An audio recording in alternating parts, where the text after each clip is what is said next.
बिहार चुनाव 2025 को लेकर महागठबंधन का घोषणा पत्र तैयार हो गया है। आज शाम 4 बजे पटना में इसे जारी किया जाएगा, लेकिन इस मौके पर राहुल गांधी मौजूद नहीं रहेंगे।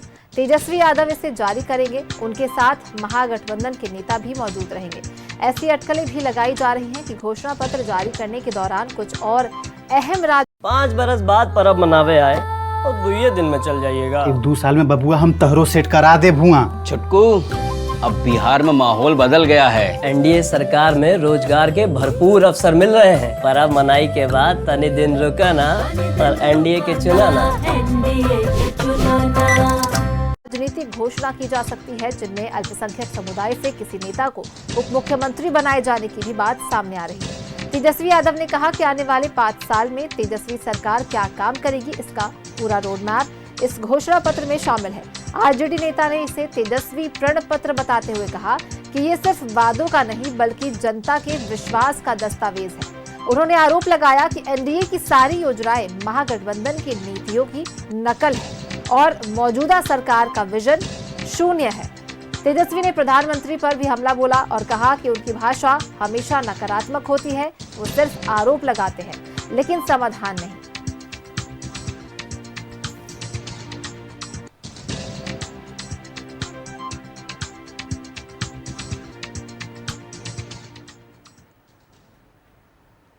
और सीधे जुड़ेंगे अपने सहयोगी आशुतोष के साथ, जो हमारे साथ पटना से जुड़े हुए हैं। आशुतोष, महागठबंधन का घोषणा पत्र आज जारी होने जा रहा है। ऐसे में बड़ा सवाल यह है कि क्या ये घोषणा पत्र सिर्फ चुनावी वादों का दस्तावेज रहेगा या बिहार के विकास की ठोस दिशा भी तय करने वाला ब्लूप्रिंट साबित होगा? और क्या इसमें युवाओं, किसानों और आम जनता की उम्मीदों को जमीन पर उतारने की कोई व्यवहारिक योजना दिखेगी?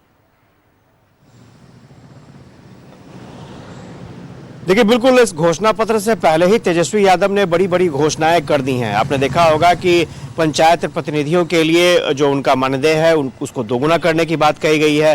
साथ ही साथ उन्हें पेंशन देने की बात कही गई है। ग्राम कचहरी से जुड़े सदस्यों का भी मानदेय दोगुना करने की बात कही गई है। इसके अलावा तेजस्वी यादव ने यह भी कहा है कि जो जीविका दीदियां हैं उनका जो ऋण होगा, उनका लोन होगा, उन्हें माफ़ कर दिया जाएगा। जो मोबिलाइज़र होगी जीविका दीदियों को की जो समूह को मोबिलाइज करती हैं उन्हें सैलरी दी जाएगी। तो बड़ी बड़ी घोषणाएं तेजस्वी यादव पहले ही कर चुके हैं। अब देखना होगा कि कांग्रेस की तरफ से क्या नया आता है, क्योंकि कांग्रेस पहले ही कह चुकी है कि अगर कांग्रेस की सरकार आती है तो 25 लाख रुपए तक का इंश्योरेंस, हेल्थ इंश्योरेंस लोगों को दिया जाएगा। तो कांग्रेस ने भी अपनी घोषणा लगभग कर दी है। तो अब इस घोषणा पत्र में नया क्या समाहित होता है, क्योंकि आपको याद होगा इससे पहले भी राहुल गांधी और तेजस्वी यादव ने एक साथ ज्वाइंट प्रेस कॉन्फ्रेंस कर इस बात की जानकारी दी थी कि अति पिछड़ों के लिए एट्रोसिटी एक्ट वो लाएंगे, क्योंकि उन्हें लगता है कि अति पिछड़ों पर बहुत अत्याचार हो रहा है। तो जिस तरह से SC ST के लिए एट्रोसिटी एक्ट आया है, उसी तरह से अति पिछड़ों के लिए भी आना चाहिए। और इन तमाम घोषणाओं के साथ साथ अब जो जानकारी मिल रही है, जो साझा घोषणा पत्र आ रहा है, उसमें कुछ नया भी हो सकता है।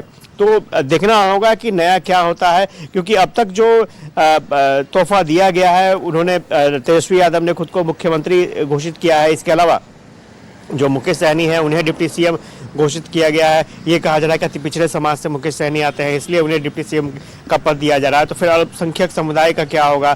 तो हो सकता है तेजस्वी यादव ये घोषणा करे कि एक अल्पसंख्यक समुदाय का भी डिप्टी CM हो सकता है।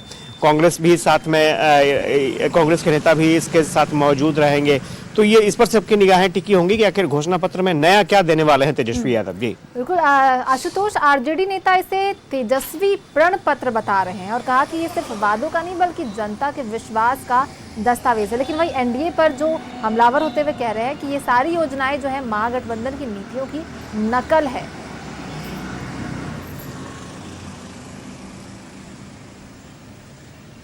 नहीं, बिल्कुल। और आपने देखा होगा कि चुनाव से पहले, काफ़ी पहले से तेजस्वी बहुत सारी घोषणाएं करते चले आ रहे हैं, जैसे बिजली माफ़ करने की घोषणा, माँ बहन मान योजना की घोषणा। इसके अलावा जो पेंशन, सामाजिक सुरक्षा पेंशन योजना थी, उसको बढ़ाने का उन्होंने वादा किया था। और नीतीश सरकार ने बहुत सारी चीज़ों को इम्प्लीमेंट भी कर दिया है। जिसे तेजस्वी लाने की बात कह रहे थे बिहार सरकार ने, वो नीतीश सरकार ने, एनडीए सरकार ने उसे इम्प्लीमेंट कर दिया।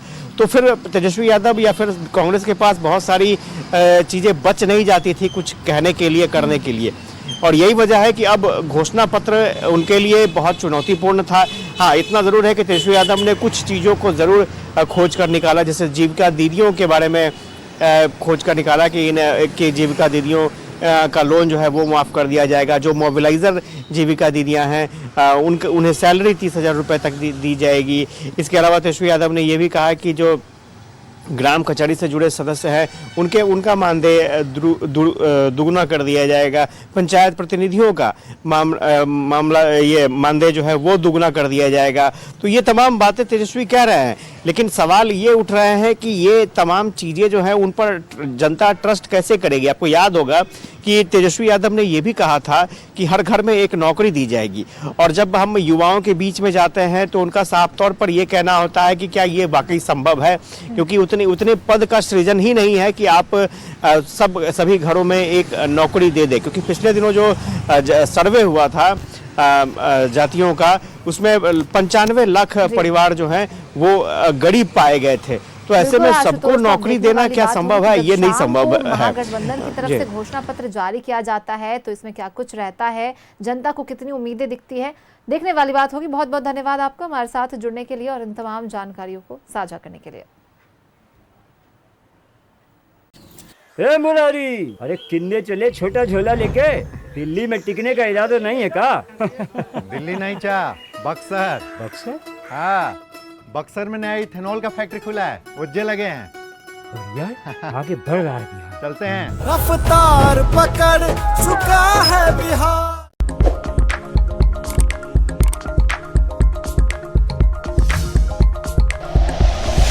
Like and share videos, subscribe करें हमारा चैनल और प्रेस करें बेल आइकॉन। न्यूज़ 11 भारत, सच है तो दिखेगा।